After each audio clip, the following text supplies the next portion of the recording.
Hello friends, welcome to JK civil services. अगर आप नए हैं इस चैनल पे तो हमारा चैनल सब्सक्राइब कर लें और अपने दोस्तों के साथ इसको शेयर भी कर लें ताकि कोई भी अपडेट आप कोई भी लेक्चर की अपडेट आपसे छूटे ना।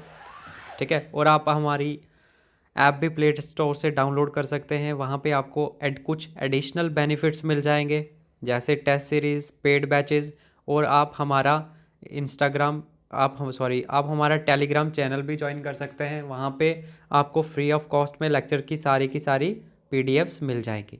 ठीक है दोस्तों, तो चलिए जहाँ तक हमने कल छोड़ा था आज हम उसके आगे और पढ़ लेते हैं। इसको फिनिश करना है आज। कल हमने पढ़ा था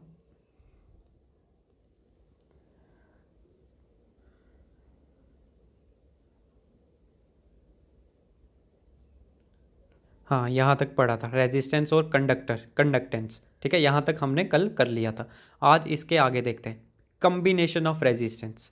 ठीक है, रेजिस्टेंस के कम्बिनेशन। रेजिस्टेंस को आप किस किस तरह से अरेंज कर सकते हो।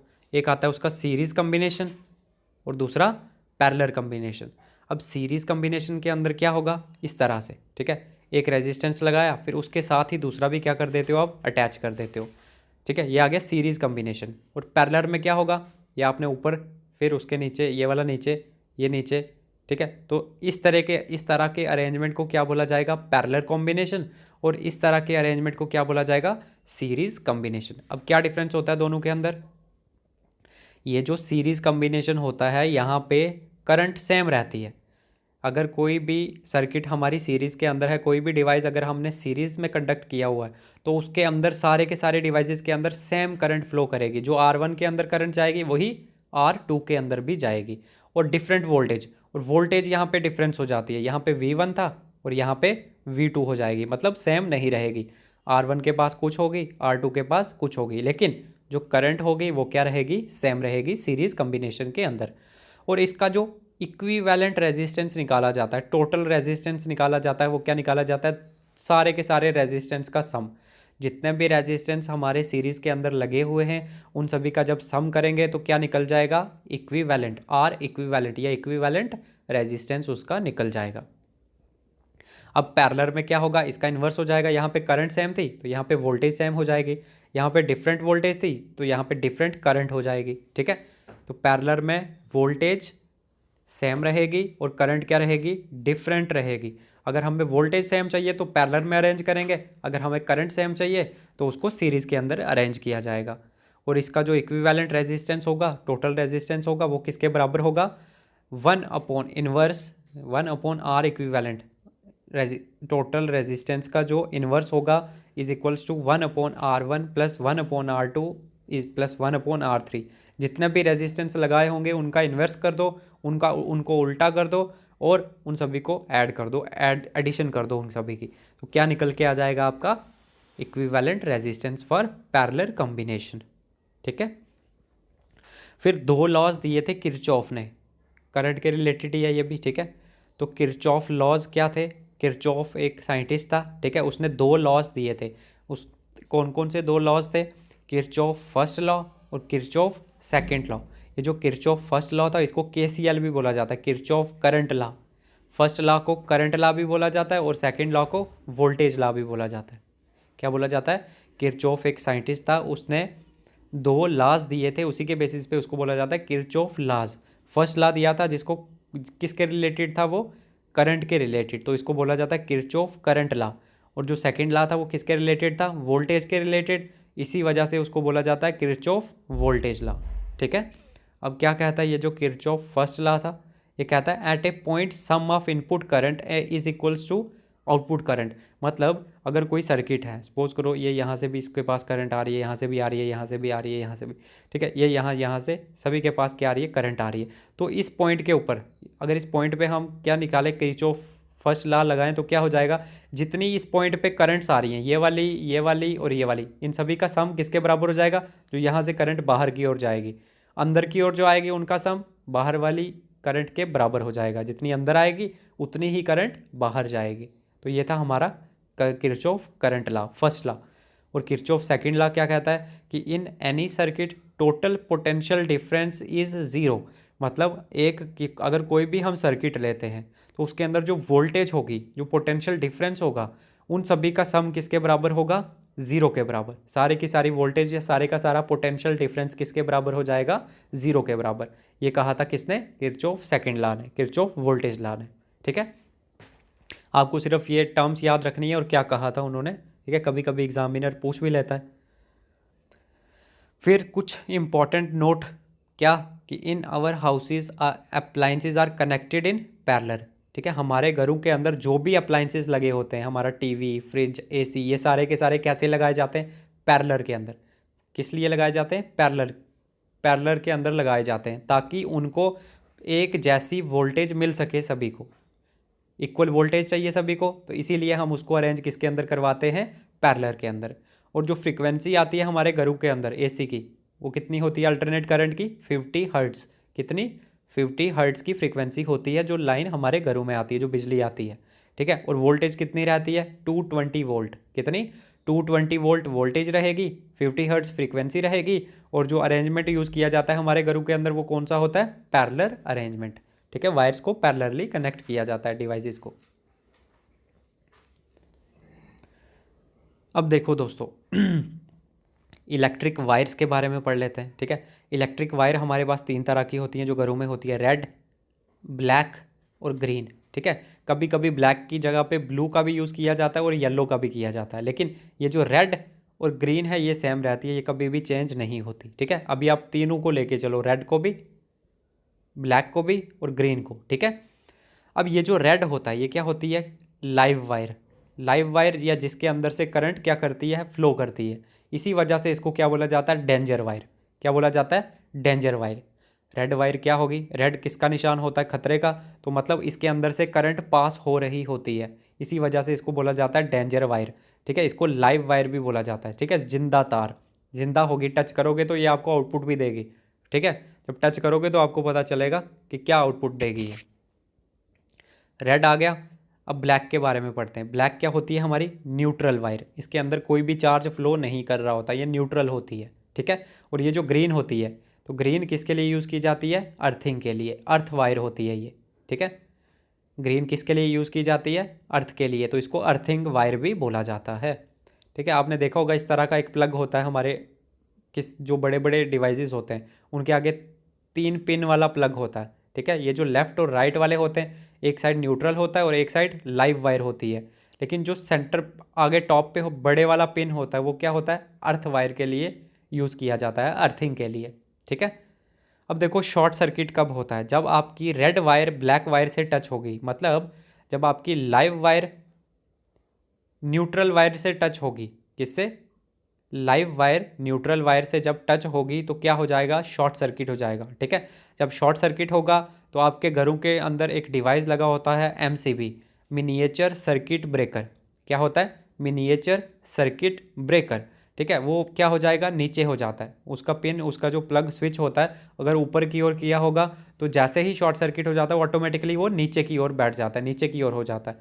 ठीक है, किस लिए होता है? ताकि वो सर्किट को ब्रेक कर दे। ठीक है, ताकि कोई अप्लाइंसेस आपका जल ना पाए, कोई ख़राब ना हो जाए। ठीक है, इसीलिए इसका यूज़ किया जाता है। कई बार एग्जाम में पूछा गया एमसीबी की full form miniature circuit breaker. क्या होगी? Miniature circuit breaker. फिर नेक्स्ट आता है हमारा इलेक्ट्रिक पावर। क्या होती है electric power? Electrical energy consumed in unit time और the rate at which electrical energy is consumed in a circuit. ठीक है, क्या बोल रहा है? एक सर्किट के अंदर कितनी एनर्जी कंज्यूम हो रही है वो क्या कहलाएगा? उसका इलेक्ट्रिक पावर। या एक यूनिट टाइम के अंदर कितनी एनर्जी कंज्यूम हुई, कितनी बिजली की खपत हुई, उसी को क्या बोला जाता है? उसकी इलेक्ट्रिक पावर। क्या बोला जाएगा उसको? Electric power. इसका यूनिट क्या होता है? इलेक्ट्रिक पावर का यूनिट होता है वाट। क्या होता है? वाट। और इससे बड़ा यूनिट कौन सा होता है? किलोवाट। क्या होता है? किलोवाट। वाट या किलोवाट ये किसके यूनिट्स हैं? इलेक्ट्रिक पावर के। ठीक है, अगर फॉर्मूला भी देखना चाहो तो पावर को पी से रिप्रेजेंट किया जाता है, किसके बराबर होता है? आई स्क्वेयर आर के बराबर, या फिर आई स्क्वेयर आर भी बोल सकते हो, या वी स्क्वेयर अपॉन आर, ये भी वैल्यू होती है इसकी, या फिर वी आई के भी बराबर होता है ये। ठीक है, ये तीनों के तीनों किसके फॉर्मूले हैं? पावर के, इलेक्ट्रिक पावर के। आपको फॉर्मूले से कुछ लेना देना नहीं है, इनके यूनिट याद रखो और टर्म्स याद रखो, क्या चीज़ होती है ये। इलेक्ट्रिक पावर क्या हो गई? कि एक यूनिट टाइम के अंदर कितनी इलेक्ट्रिकल एनर्जी कंज्यूम हो रही है उस सर्किट के अंदर, वही क्या कहलाता है, उसका इलेक्ट्रिक पावर। यूनिट क्या होता है इसका, ऐसा यूनिट वाट और किलोवाट। ऐसा यूनिट वाट होगा और इससे बड़ा यूनिट किलोवाट। फिर एक होता है किलोवाट हावर, ठीक है, किलोवाट आर।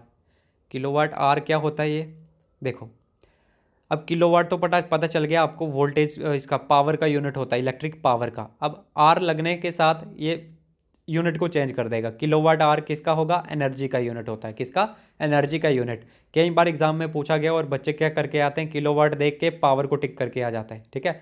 लेकिन किलोवाट आवर किसका होता है, एनर्जी का यूनिट होता है। अब इसको बोर्ड ऑफ ट्रेड यूनिट भी बोला जाता है। क्या बोला जाता है, बोर्ड ऑफ ट्रेड यूनिट। क्योंकि जो आपके घरों में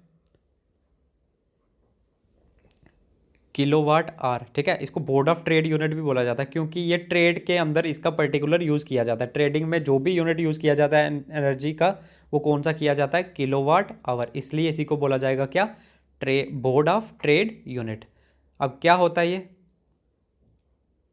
energy consumed in the circuit at the rate of 1 kilowatt for 1 hour. मतलब एक घंटे में, मतलब 1 किलोवाट एनर्जी अगर कंज्यूम हो रही है एक हार के अंदर, एक घंटे के अंदर, वो क्या कहलाएगा, उसका किलोवाट हार। क्या कहलाएगा, किलोवाट हार कहलाएगा। और 1 किलोवाट हार की वैल्यू कितनी होती है, 3.6 इंटू 10⁻6 जॉल्स के बराबर। कितनी, 3.6 इंटू 10⁻6 जॉल्स के बराबर होता है 1 किलोवाट हार। किलोवाट हार किसके बराबर होगा, 3.6 इंटू 10⁻6 जॉल्स के बराबर। इंपॉर्टेंट है, ये भी याद रखना, ठीक है दोस्तों। अब बात करते हैं इफेक्ट्स ऑफ इलेक्ट्रिक करंट। अब इलेक्ट्रिक करंट तो होती, इसके क्या क्या इफेक्ट्स होते हैं जिस कंडक्टर के अंदर से ये गुजरती है। एक तो हीटिंग इफेक्ट होता है, ये हीटिंग प्रोड्यूस करेगी, लाइट प्रोड्यूस करेगी, लाइटिंग इफेक्ट, केमिकल इफेक्ट, कोई केमिकल चेंज लेके आ जाएगी, और मैग्नेटिक इफेक्ट, कोई मैग्नेटिक इफेक्ट को शो करेगी। तो ये चारों के चारों क्या होते हैं, effects of electric current. Electric current के इफेक्ट्स, क्या क्या असर होते हैं इलेक्ट्रिक करंट के, जहाँ से भी इलेक्ट्रिक करंट गुजरेगी। अब ये 1 बाय 1 पढ़ेंगे, ठीक है। सबसे इंपॉर्टेंट है इसमें से हीटिंग इफेक्ट ऑफ करंट। कौन सा, heating effect of current. Heating effect of current कहाँ कहाँ पे होता है, इलेक्ट्रिक बल्ब के अंदर हीटिंग इफेक्ट शो होता है, इलेक्ट्रिक हीटर के अंदर, इलेक्ट्रिक आयरन के अंदर, प्रेस जो होती है हमारी, और जो फ्यूज़ वायर होती है, इन सभी के अंदर किसका यूज़ किया जाता है, हीटिंग इफेक्ट ऑफ करंट। ये सारे के सारे किसकी एप्लीकेशंस है, हीटिंग इफेक्ट ऑफ करंट की applications. Devices that work on the principle of heating effect current, उन्हीं को बोला जाता है, वही वो डिवाइस जो हीटिंग इफेक्ट ऑफ करंट के ऊपर वर्क करते हैं। ये सारे के सारे वो डिवाइसेस हैं, ठीक है। अब कैसे करते हैं देखते जाओ 1 बाय 1। इसका फॉर्मूला भी मेंशन है, ठीक है, देखना चाहो तो देख लो। हीटिंग, अगर हीटिंग इफेक्ट निकालना हो करंट का, उसका फॉर्मूला होता है H is equals to I²RT, ये भी फॉर्मूला होता है, या फिर VIT, ये भी फॉर्मूला होता है, या फिर V²/R×T। ये तीनों के तीनों किसके फॉर्मूले हैं, हीटिंग इफेक्ट ऑफ करंट के, ठीक है। अब देखो इलेक्ट्रिक बल्ब, इलेक्ट्रिक बल्ब में क्या होता है, इलेक्ट्रिक बल्ब के अंदर जो फिलामेंट लगा होता है सेंटर पे, ठीक है, वो किसका बना होता है, टंगस्टन का। किसका, टंगस्टन का बना होता है। टंगस्टन का बना होता है वो, उसका क्या होता है, वेरी हाई मेल्टिंग पॉइंट, बहुत हाई मेल्टिंग पॉइंट होता है, ठीक है, वो बहुत जल्दी पिघलता नहीं है। इसी वजह से टंगस्टन का यूज़ किया जाता है। और इसकी क्या क्वालिटी होती है कि मैक्सिमम लाइट देता है और लो हीट प्रोड्यूस करता है। लाइट मैक्सिमम देगा लेकिन हीट को क्या करेगा, बहुत ही लो प्रोड्यूस करेगा। और जो बल्ब के अंदर गैस भरी जाती है, गैस फिल की जाती है, वो कौन सी होती है, या तो आर्गन का यूज़ किया जाता है या फिर नाइट्रोजन का यूज़ किया जाता है। कौन कौन सी, आर्गन या फिर नाइट्रोजन का यूज़ किया जाता है किसके अंदर, इलेक्ट्रिक बल्ब के अंदर। नेक्स्ट है हमारा इलेक्ट्रिक हीटर। कौन सा, इलेक्ट्रिक हीटर। इलेक्ट्रिक हीटर के अंदर जो कॉइल यूज़ की जाती है वो किसकी बनी होती है, निक्रोम की। कई बार पूछा गया एग्जाम में, ठीक है। इलेक्ट्रिक हीटर के अंदर जो कॉइल लगी होती है वो किसकी बनी होती है, निक्रोम की। निक्रोम वायर का यूज़ किया जाता है। अब निक्रोम क्या होता है, निकल प्लस क्रोमियम। जब निकल और क्रोमियम मिल जाते हैं वो क्या बनाते हैं, निक्रोम। एलॉय होता है निकल और क्रोमियम का, ठीक है। तो जो कॉइल होती है वो निक्रोम की बनी होती है। अब निक्रोम की क्या क्वालिटी होती है, क्या क्या खूबी होती है, ये हाई हीट देती है और लो लाइट को प्रोड्यूस करती है, ठीक है। हाई हीट देती है और लो लाइट को प्रोड्यूस करती है। इसी वजह से इलेक्ट्रिक हीटर के अंदर इसका यूज़ किया जाता है। अब हीटर के लिए क्या चाहिए, हमें हीट ज़्यादा चाहिए ताकि हम खाना वगैरह पका पाएँ। तो वही क्वालिटी होती है इसकी कि हाई हीट देगी और लो लाइट को प्रोड्यूस करेगी। और ये क्या करती है, हाई रेजिस्टेंस को प्रोड्यूस करती है। क्या करती है, हाई रेजिस्टेंस को प्रोड्यूस करती है। और इसका मेल्टिंग पॉइंट भी क्या होता है, हाई होता है। क्या होता है, मेल्टिंग पॉइंट भी हाई होता है। ठीक है दोस्तों, ये आगे कॉइल की बात। लेकिन जो हीटर की बॉडी होती है, बाहर का जो कवर होता है हीटर का, वो किसका बना होता है, चाइना क्ले का। किसका, चाइना क्ले का। ये क्या होता है, इंसुलेटर होता है, ताकि आपको शॉक वगैरह नहीं लगता। उसको टच भी कर लोगे तो आपको करंट नहीं पड़ती। इंसुलेटर होता है, insulator of heat and electricity. ठीक है, आप उसको पकड़ोगे, आप वो गर्म भी नहीं लगेगा आपको और एक शॉक भी नहीं लगेगा, इलेक्ट्रिसिटी का झटका भी नहीं लगेगा। इसी वजह से इसका यूज़ किया जाता है इलेक्ट्रिक हीटर के अंदर। देखो दोस्तों, नेक्स्ट है हमारा इलेक्ट्रिक आयरन। ठीक है, जो प्रेस होती है हमारी, उसके अंदर भी जो कॉइल लगी होती है वो किसकी बनी होती है, निक्रोम की। जहाँ पे भी कॉइल का जिक्र किया जाए निक्रोम टिक कर दो। ठीक है, निक्रोम किसकी बनी होती है, प्रेस के अंदर, इलेक्ट्रिक आयरन के अंदर जो कॉइल होती है निक्रोम की। लेकिन जो उसका हैंडल होता है वो किसका बना होता है, बैक लाइट का। किसका, बैक लाइट का उसका हैंडल बना होता है प्रेस का। ठीक है, और इसके अंदर जो नीचे वाली जहाँ से आप प्रेस करते हो वो किसका बना होता है, माइका का। किसका, माइका का। क्या क्वालिटी होती है माइका की, कंडक्टर ऑफ हीट। हीट को तो कंडक्ट करता है बट इंसुलेटर होता है किसका, इलेक्ट्रिसिटी का। कई बार पूछा गया माइका की क्वालिटी, इसका फीचर क्या होता है कि ये हीट को तो कंडक्ट करता है बट इलेक्ट्रिसिटी को कंडक्ट नहीं करता। उसके लिए क्या बन जाता है, इंसुलेटर बन जाता है। ठीक है, करंट इसके अंदर से पास नहीं होती, लेकिन हीट को ये क्या करता है, पास कर देता है। अब बात करते हैं हम फ्यूज़ वायर की। इंपॉर्टेंट क्वेश्चन है, यहाँ से भी कई बार पूछा जाते हैं। ठीक है, फ्यूज़ वायर। फ्यूज़ वायर क्या होता है, एक प्रोटेक्टिव डिवाइस होता है। क्या होता है, प्रोटेक्टिव डिवाइस, जो बचाता है आपके अप्लाइंसेस को शॉर्ट सर्किट से। ठीक है, प्रोटेक्टिव डिवाइस होता है जिसको सीरीज़ के अंदर कनेक्ट किया जाता है। किसके अंदर, सीरीज़ के अंदर कनेक्ट किया जाता है to protect from short circuit और ओवरलोडिंग।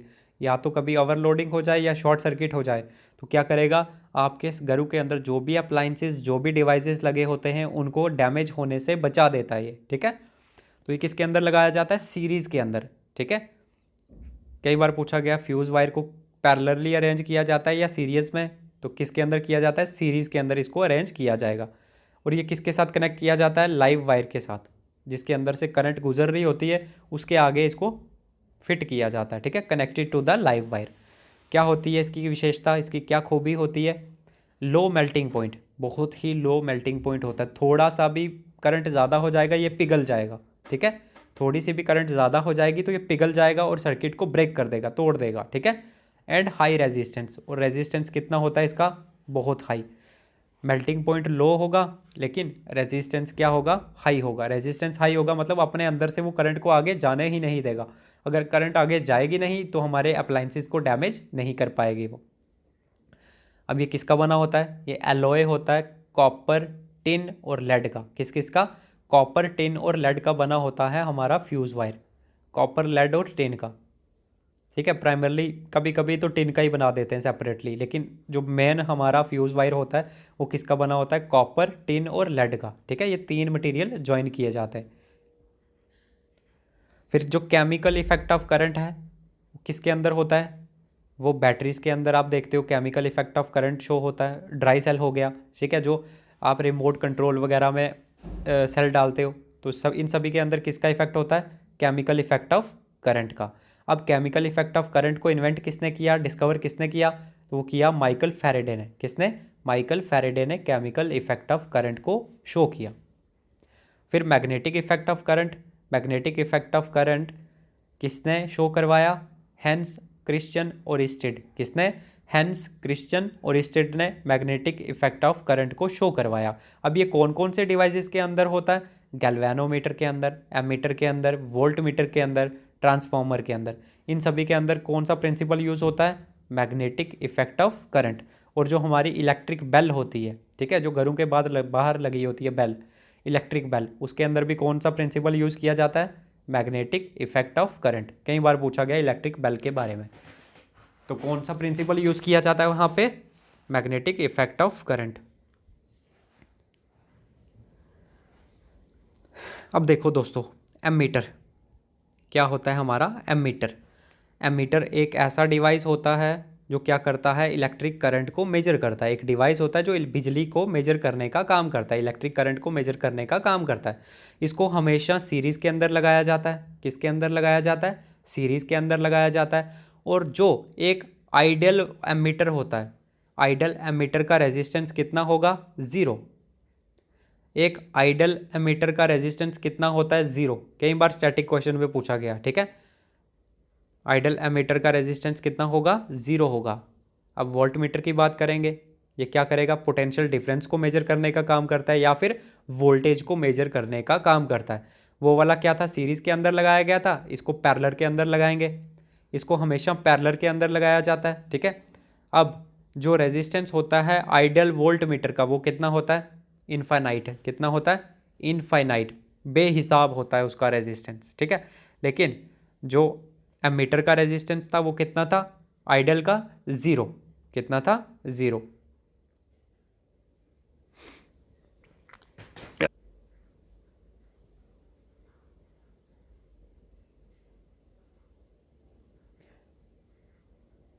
ठीक है दोस्तों, अभी वोल्ट मीटर पढ़ा हमने, ठीक है। Volt meter, ideal volt meter का रेजिस्टेंस कितना होता है? इनफाइनाइट। कितना होगा? इनफाइनाइट। अब पढ़ते हैं गैल्वेनोमीटर। गैल्वेनोमीटर क्या होता है?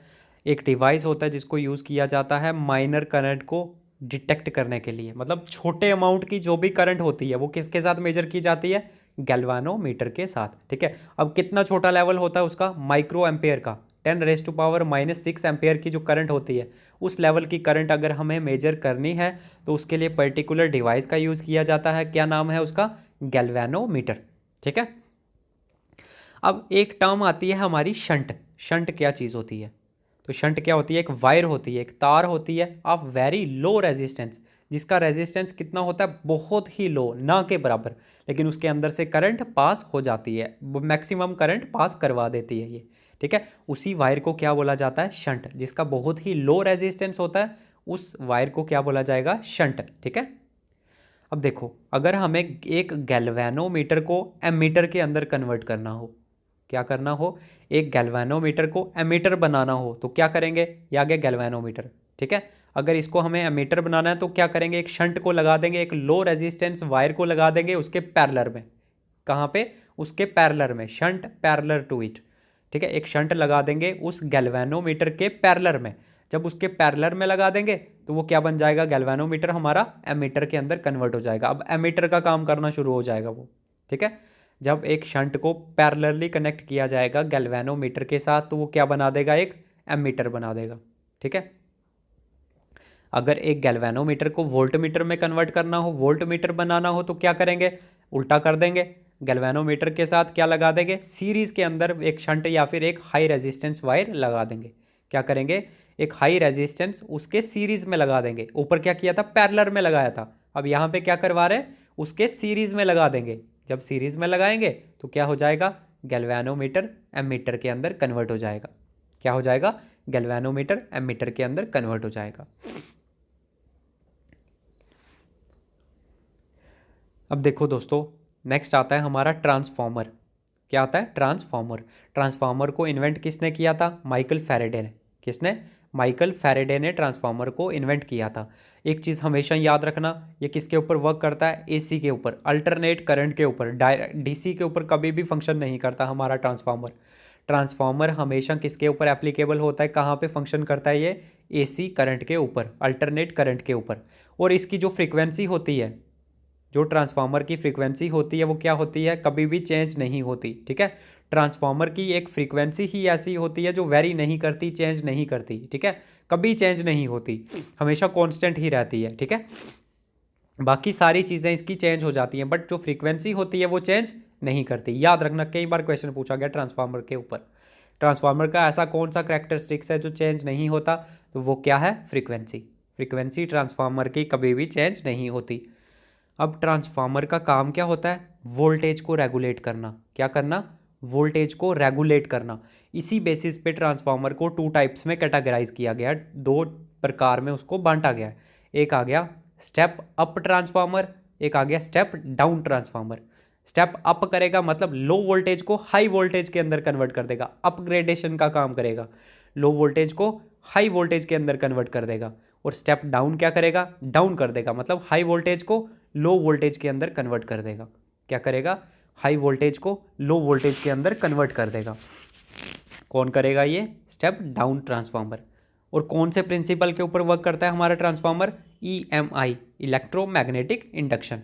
कौन से प्रिंसिपल, EMI, इलेक्ट्रोमैग्नेटिक इंडक्शन के ऊपर क्या करता है ये ट्रांसफार्मर हमारा वर्क करता है। ठीक है। और इम्पॉर्टेंट चीज़ है, जो कैपेसिटी होती है ट्रांसफार्मर की, एक ट्रांसफार्मर की जो कैपेसिटी होती है उसको किसके अंदर मेजर किया जाता है, KVA, किलोवाट एम्पेयर के अंदर। किसके अंदर, किलोवाट एम्पेयर के अंदर उसकी कैपेसिटी को मेजर किया जाता है। लेकिन अगर ट्रांसफार्मर की पावर की बात करो, उसकी पावर को किसके अंदर मेजर किया जाएगा, वो किया जाएगा किलोवाट के अंदर। पावर आ गई तो वाट आ गया, तो किलोवाट के अंदर उसकी पावर को मेजर किया जाएगा और किलोवाट एम्पेयर के अंदर उसकी कैपेसिटी को मेजर किया जाएगा। ठीक है दोस्तों, याद रखना, इंपॉर्टेंट पॉइंट्स है सारे के सारे। अब देखो, एक होता है हमारा स्टेप अप ट्रांसफार्मर, एक होता है हमारा step down transformer. Step up क्या करेगा, आपको करंट बढ़ा के देगा, वोल्टेज आपको क्या करेगा, इंक्रीज करवा के देगा। और स्टेप डाउन क्या करेगा, वोल्टेज को डिक्रीज करेगा। स्टेप अप क्या करेगा, वोल्टेज को इंक्रीज करके देगा, और स्टेप डाउन ट्रांसफार्मर क्या करेगा, वोल्टेज को डिक्रीज करके देगा। ठीक है। अब ये देखो, ट्रांसफार्मर का ऐसा स्ट्रक्चर होता है, ये जो बीच में लगा हुआ है ये आ गया कोर, इसको बोला जाएगा कोर। कोर के साथ ये वाइंडिंग होती हैं, कॉइल होती हैं लगी हुई, ये आ गई प्राइमरी कॉइल, और ये वाली आ गई सेकेंडरी कॉइल। ठीक है, ये आ गई प्राइमरी कॉइल, ये आ गई सेकेंडरी कॉइल, और बीच में क्या लगा हुआ है, इसका कोर। ये जो कोर होता है ये ट्रांसफार्मर का किसका बना होता है, सॉफ्ट आयरन का। किसका बना होता है, सॉफ्ट आयरन का, यहाँ पे भी और यहाँ पे भी। कई बार पूछा गया, जो ट्रांसफार्मर का कोर होता है, सेंट्रल पार्ट होता है, वो किसका बना होता है, वो बना होता है सॉफ्ट आयरन का। ठीक है। अब इसके अंदर क्या होगा, स्टेप अप ट्रांसफार्मर के अंदर number of turns of primary coil, primary coil ये वाली आ गई, प्राइमरी कॉइल ये वाली आ गई, इसके अंदर ये जो टर्न्स होती हैं, इस तरह से टर्न्स, ये क्या होते हैं, कम होते हैं as compare to secondary coil. ये आ गई सेकेंडरी कॉइल, यहाँ पे देखो टर्न्स कितने ज़्यादा, मल्टीपल टर्न्स है, तो यहाँ से यहाँ पे टर्न्स क्या है, ज़्यादा है। तो स्टेप अप के अंदर क्या होगा, सेकंड वाले सेकेंडरी पार्ट के अंदर क्या होगा, कॉइल के टर्न्स ज़्यादा होंगे। ठीक है, क्या होंगे, टर्न्स ज़्यादा होंगे। और स्टेप डाउन के अंदर क्या होगा, इसका इन्वर्स हो जाएगा। प्राइमरी कॉइल के अंदर क्या होगा, ये वाले टर्न्स ज़्यादा होंगे as compare to secondary coil. ठीक है, सेकेंडरी कॉइल के टर्न्स कम होंगे और प्राइमरी के क्या होंगे, ज़्यादा होंगे। दोनों के अंदर यही डिफरेंस होता है। कई बार पूछा गया, स्टेप अप ट्रांसफार्मर के अंदर कौन सी कॉइल के अंदर वाइंडिंग या टर्न्स कितने ज़्यादा होंगे, तो प्राइमरी कॉइल के अंदर कम होंगे, सेकेंडरी के अंदर ज़्यादा होंगे। और स्टेप डाउन के अंदर क्या होगा, प्राइमरी कॉइल के अंदर टर्न्स ज़्यादा होंगे as compare to secondary coil. ठीक है। और जो कॉइल होती है, ये प्राइमरी कॉइल हो गई, सेकेंडरी कॉइल होगी, ये किसकी बनी होती है ट्रांसफार्मर में, निक्रोम की। ये भी निक्रोम की कॉइल बनी होती है ट्रांसफार्मर के अंदर भी। ठीक है। और जो कोर होती है वो किसकी मिलके बनी है, सॉफ्ट आयरन की। अब प्रोसेस होता है, एक प्रिंसिपल होता है हमारा इलेक्ट्रोमैग्नेटिक इंडक्शन। कौन सा, इलेक्ट्रोमैग्नेटिक इंडक्शन, EMI भी इसको बोला जाता है। ठीक है, क्या होता है ये, सबसे पहले इसको डिस्कवर किसने किया था, सबसे पहले इसको बनाया मतलब देखा किसने था, ये फील किसने किया था, एक्सपीरियंस किसने किया था, हैंस क्रिश्चियन ओरिस्टेड ने। किसने, हैंस क्रिश्चियन ओरिस्टेड ने इलेक्ट्रोमैग्नेटिक इंडक्शन को फाइंड आउट किया था। ठीक है, ये क्या करता है, शोज रिलेशन बिटवीन इलेक्ट्रिसिटी और मैग्नेटिज्म। मैग्नेटिज्म और इलेक्ट्रिसिटी के बीच में क्या करता है, एक रिलेशन शो करता है। कौन, इलेक्ट्रोमैग्नेटिक इंडक्शन। इलेक्ट्रो मतलब इलेक्ट्रिसिटी, मैग्नेटिक मतलब मैग्नेटिज्म। तो इलेक्ट्रिसिटी और मैग्नेटिज्म के बीच में क्या करता है, एक रिलेशन को शो करता है।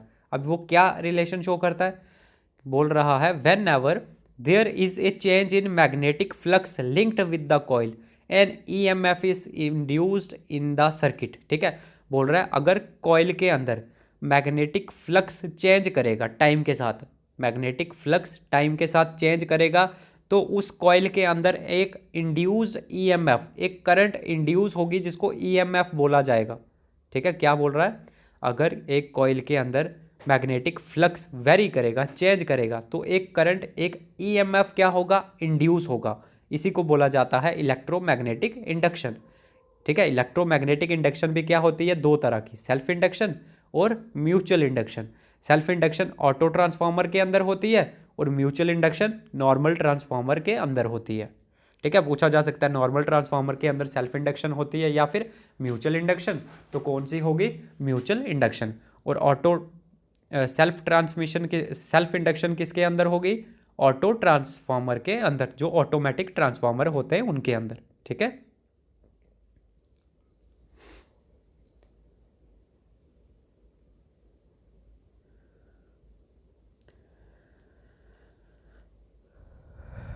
देखो दोस्तों, अब कुछ इंपॉर्टेंट पॉइंट्स आ गए। ठीक है, ये हमने पीछे भी पढ़ा था, कंडेंसर और कैपेसिटर, इसको डिटेल में पढ़ने की ज़रूरत नहीं है अब। ठीक है, अब नेक्स्ट आता है हमारा, देखो कुछ फैक्ट्स लिखे हुए मैंने यहाँ पे। जैसे माइका है, हमने लास्ट क्लास में या इसी क्लास में देखा था अभी कि माइका क्या होता है, गुड कंडक्टर ऑफ इलेक्ट्रिसिटी होता है but bad conductor of, sorry, good conductor of heat होता है और बैड कंडक्टर ऑफ इलेक्ट्रिसिटी होता है। इलेक्ट्रिसिटी के लिए इंसुलेटर बन जाता है और हीट के लिए क्या बन जाता है, ये कंडक्टर बन जाता है। मतलब हीट को अपने पास होने देता है, अपने थ्रू पास होने देता है, बट इलेक्ट्रिसिटी को पास नहीं होने देता। ये प्रॉपर्टी होती है किसकी, माइका की। ठीक है, फिर कई बार पूछा गया प्योर वाटर क्या है, pure water good conductor of electricity है या बैड कंडक्टर ऑफ इलेक्ट्रिसिटी। तो जो प्योर वाटर होता है, प्योर वाटर, वो क्या होता है, बैड कंडक्टर ऑफ इलेक्ट्रिसिटी, उसके अंदर से इलेक्ट्रिसिटी पास ही नहीं करती। क्या क्या होता है इसके अंदर, इलेक्ट्रिसिटी पास ही नहीं करती। तो जो प्योर वाटर होता है ये बैड कंडक्टर ऑफ इलेक्ट्रिसिटी होता है, इसको माना जाता है।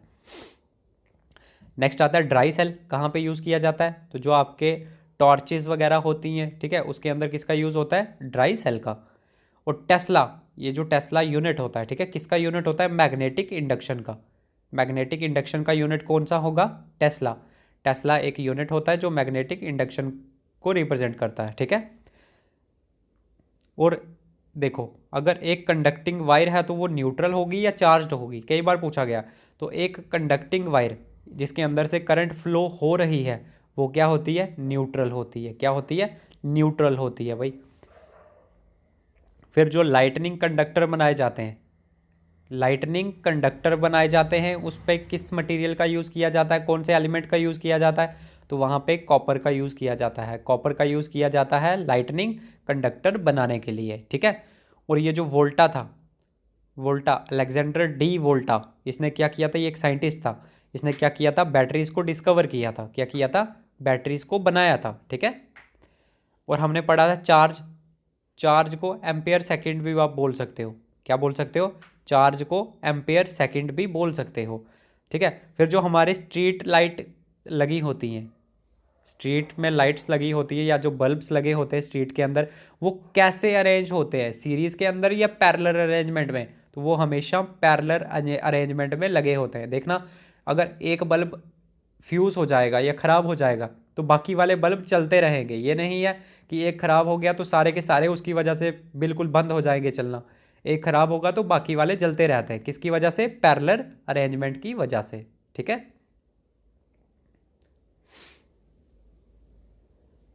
फिर देखो दोस्तों, एसी डायनेमो, एसी डायनेमो बोलो या जनरेटर बोलो, एक ही मीनिंग होगा। ठीक है, ये जनरेटर को भी इन्वेंट किसने किया था, माइकल फैराडे ने। किसने किया था, माइकल फैराडे ने। अब जनरेटर के अंदर क्या होता है, ये भी इलेक्ट्रोमैग्नेटिक इंडक्शन के ऊपर वर्क करता है। क्या करता है, इलेक्ट्रोमैग्नेटिक इंडक्शन के ऊपर वर्क करता है। जो प्रिंसिपल यूज़ किया जाता है इसके अंदर, वो कौन सा यूज़ किया जाता है, इलेक्ट्रोमैग्नेटिक इंडक्शन। ठीक है, जो इंपॉर्टेंट क्वेश्चन है कि जनरेटर किस एनर्जी को किस एनर्जी में कन्वर्ट करेगा, किस फॉर्म को किस फॉर्म में कन्वर्ट करेगा, तो ये करता है मैकेनिकल एनर्जी को इलेक्ट्रिकल एनर्जी के अंदर। क्या करता है, मैकेनिकल एनर्जी को इलेक्ट्रिकल एनर्जी के अंदर कन्वर्ट करने का काम करता है हमारा जनरेटर। फिर आता है हमारा इलेक्ट्रिक मोटर। तो इलेक्ट्रिक मोटर क्या करता है, इलेक्ट्रिकल एनर्जी को मैकेनिकल एनर्जी के अंदर कन्वर्ट करता है। क्या करता है, इलेक्ट्रिकल एनर्जी को, हम मोटर के अंदर लाइट लगाते हैं तो लाइट से उसके अंदर करंट चार्ज जाता है। ठीक है, तो फिर अगर वो काम क्या करता है, पानी वगैरह को ट्रांसपोर्ट करने का काम करता है। तो जो हमारी इलेक्ट्रिकल एनर्जी थी वो किसके अंदर कन्वर्ट हो गई, मैकेनिकल एनर्जी के अंदर कन्वर्ट हो गई। ठीक है, ये काम कौन करेगा, इलेक्ट्रिक मोटर। फिर देखो एक हमारी फ्लोरेसेंट ट्यूब होती है, ट्यूबलाइट जो भी होती है, ठीक है, इस तरह की। उसके अंदर एक चोक लगा होता है। क्या लगा होता है? चोक। चोक की कॉइल लगी होती है, ठीक है। किस लिए यूज़ की जाती है चोक कॉइल? ताकि जो उसके अंदर गैसेस हैं, जो इस ट्यूब के अंदर गैसेस हैं, उनको एक हाई वोल्टेज मिल सके, हाई वोल्टेज दे सकें, ताकि वो आयोनाइज हो सकें। आयोनाइज होके क्या कर सकें? हाई करंट को प्रोड्यूस कर सकें। जैसे ही आयोनाइज होंगी तो हाई करंट को प्रोड्यूस करेंगे, जिसकी वजह से उनके अंदर क्या होगी? लाइट प्रोड्यूस होगी, ठीक है। तो कई बार पूछा गया, जो फ्लोरेसेंट ट्यूब के अंदर चोक कॉइल दी जाती है, किस लिए दी जाती है? ताकि वो एक हाई वोल्टेज उसको दे सके, ताकि गैसेस क्या हो सके? आयोनाइज हो सके। ठीक है दोस्तों, इतना ही था हमारा इलेक्ट्रिक करंट, ठीक है। इसके अंदर मैंने कोई भी पार्ट छोड़ा नहीं है, और ये एक बुक के अंदर आपको सारे का सारा कंटेंट कभी भी नहीं मिलेगा दोस्तों, कभी सर्च करके देखिएगा, ठीक है। तो इम्पॉर्टेंट जो भी प्रीवियस ईयर में आए हुए हैं, या जो भी इंपॉर्टेंट फैक्ट जहाँ से बन सकते हैं, वो सारे के सारे मैंने कवर कर लिए आज, ठीक है। अगर फिर भी कोई दिक्कत होती है तो आप कमेंट में ज़रूर लिखिए, और अच्छा लगे तब भी कमेंट करिए, बुरा लगे तब भी कमेंट करिए, और लाइक और शेयर करते रहें दोस्तों। तब तक के लिए थैंक यू सो मच, मिलते हैं नेक्स्ट लेक्चर में।